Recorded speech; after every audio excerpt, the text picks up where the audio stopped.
ഇതാരാമോനെ ദിനേശായി എരപ്പാളത്തിലോ കാണിച്ചേ? നീയാ?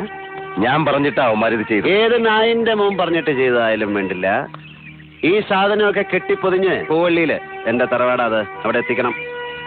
ഈ പൊട്ടിയും ചളുങ്ങിയതൊക്കെ ഇവിടെ ഇട്ടേക്ക്. പകരം പുതിയത് വേണം പൂവള്ളിയിലെത്താൻ. മനസ്സിലായോ? അതിപ്പോ മീൻ കറി വെക്കുന്ന ചട്ടിയായാലും ശരി. കേട്ടാ മോനെ ദിനേശ? അങ്ങനെ ചെയ്യാൻ പറയണം, അല്ലെങ്കിൽ ഞാനങ്ങ് വരും മണപ്പള്ളിക്ക്. അകത്തിരിക്കുന്ന നിന്റെ അച്ഛയും പടിഞ്ഞാറ്റയിൽ അട്ടം നോക്കി കിടക്കുന്ന നിന്റെ വല്യമ്മച്ചയെ അടക്കം എടുത്ത് പുറത്തിട്ട് തീയിട്ട് ചുടും ഞാൻ.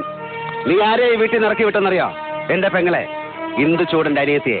മോനെ ദിനേശ, ഇടഞ്ഞ കൊമ്പന്റെ കൃഷ്ണമണിക്ക് തോട്ടി കയറ്റി കളിക്കില്ലേ, ചവിട്ടി താഴ്ത്തുന്നതിന് പാതാളത്തിലേക്ക്.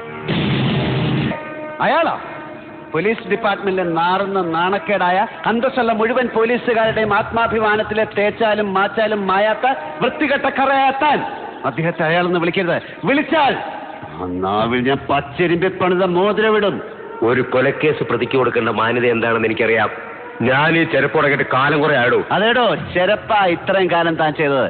കാലാകാലങ്ങളിൽ മാറി വരുന്ന രാഷ്ട്രീയക്കാരുടെയും മേലധികാരികളുടെയും പ്രിയപ്പെട്ട ക്ഷൗരക്കാരനായിരുന്നു താൻ.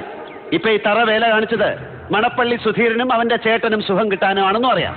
പക്ഷെ മോനെ ദിനേശ, നീ പറഞ്ഞ നിന്റെ ഈ കുലത്തൊഴിലുണ്ടല്ലോ, അത് എന്റെ ദേഹത്ത് നടത്തല്ലേ. കൊലപാതക കേസുമായി ബന്ധപ്പെട്ട് നിങ്ങൾക്ക് അദ്ദേഹത്തെ ചോദ്യം ചെയ്യാം, കേസ് രജിസ്റ്റർ ചെയ്യാം, കോടതിയിൽ ഹാജരാക്കി തെളിവുകളും സാക്ഷികളും നിരത്തി വെച്ച് വാദിക്കാം. എന്നിട്ട് വിധി എഴുതാനിരിക്കുന്ന തിരുമനസിന് ബോധ്യപ്പെടണം. അപ്പോഴേ അദ്ദേഹം കുറ്റവാളിയാകുന്നുള്ളൂ. SP സുധീരന്റെ ഓഫീസിൽ ഞാൻ അച്ഛനെ കൊണ്ടുവരാം. ഇപ്പൊ ഞാൻ കൊണ്ടുപോകണം അദ്ദേഹത്തെ. മോനെ ദിനേശ, എന്നെ തടയാൻ നിൽക്കല്ലേ. തടഞ്ഞാൽ നിന്നെ ഈ പെരുവഴിയിലിട്ട് തല്ലി ചതക്കിയല്ല, കുത്തിക്കൊല്ലും ഞാൻ. എന്റെ അച്ഛന് വേണ്ടിയാവുമ്പോ ഞാനത് സന്തോഷത്തോടെ ചെയ്യും. തട്ടുമെന്ന് പറഞ്ഞാൽ തട്ടും. ദിനേശ, നിന്റെ കുടുംബം കോഞ്ഞാട്ടായി പോവേ.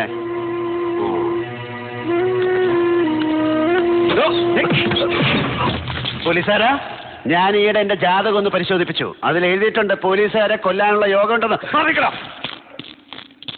അച്ഛൻ വരും.